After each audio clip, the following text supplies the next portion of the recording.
Hello, today we will guide you through how to insert a Word document in Confluence page. To begin, open Confluence and go to the overview page for your workspace or space. This is your starting point, where you can access the pages and content available in that area. Once the page loads, take a moment to make sure you are in the correct space before continuing, especially if you manage multiple Confluence spaces. Next, look to the left-hand navigation panel and click on Sample Page.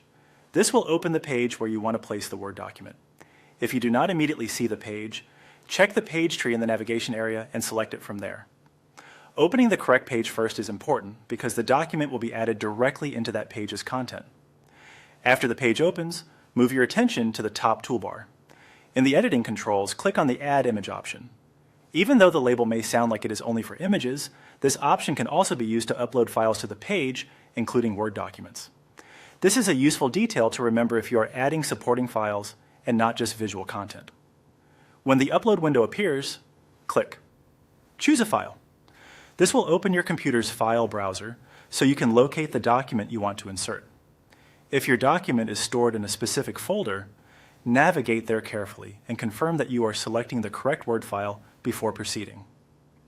Now browse to your sample documents or the folder where your Word file is saved, then select the document and upload it. Once the upload begins, give it a few moments to complete. Depending on the file size and your connection speed, this may take a little longer, so it is best to wait until the upload finishes fully before moving on. After the file is uploaded, it will be inserted into the Confluence page and become available as part of the page content. As a quick tip, it can help to use a clearly named document so it is easy to identify later, especially if several files are attached to the same page. It is also a good idea to review the page after the upload to make sure the document appears as expected. That's all there is to it. You've now added a Word document to a Confluence page using the built-in upload option.